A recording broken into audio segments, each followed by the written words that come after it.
What's the biggest "oh, he actually hates women" moment you've experienced? I met Philip through my roommates. He seemed super chill, laughed at my jokes, asked follow-up questions about my interests, and didn't do that thing where guys immediately try to explain my own hobbies to me. We ended up in the same friend group and started hanging out regularly. At first, everything was totally normal. He'd share memes in our group chat, showed up to game nights with snacks, and generally seemed like a decent human. He even shut down some random dude who was being creepy to Kylie at a concert we all went to. I remember thinking how refreshing it was to meet a guy who actually respected women without making a whole personality out of it. The first tiny red flag happened during a group hangout at Aurora's place. We were watching some Netflix show with a female lead, and Philip kept sighing and checking his phone. When someone asked if he was bored, he just mumbled something about forced diversity and how they're just checking boxes now. I exchanged glances with Kylie but didn't say anything.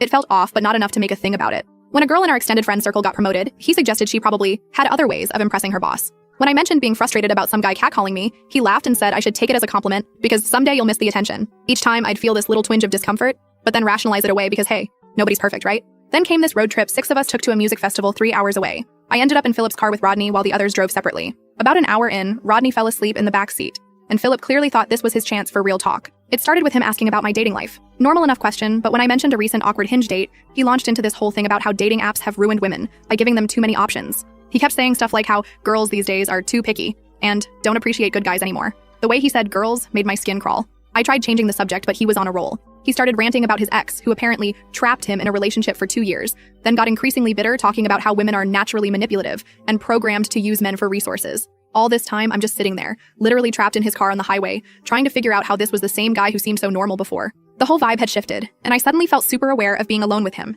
except for sleeping Rodney. I started texting Kylie in our girls' chat with my phone angled away from Philip, just saying how uncomfortable things had gotten. She suggested I pretend to fall asleep too, which I did for the rest of the drive. At the festival itself, I stuck close to the others and avoided being alone with him. But during the headliner set, I got separated from my friends in the crowd. As I was trying to find them, I spotted Philip nearby talking to some guys I didn't recognize. They were all laughing about something, and as I got closer, I heard Philip saying, "Yeah, I brought some girls along, but they're being typical females, complaining about everything. One of them's decent though. Not like most chicks, you know? Actually can hang." I just stood there, processing that he was clearly talking about me as the decent one, the not like other girls exception that apparently made his obvious contempt for women okay. In that moment, everything clicked. All those little comments, the jokes, the eye rolls, they weren't isolated incidents. This was who he actually was. I quietly walked away and found Kylie and Wayne by the merch tents.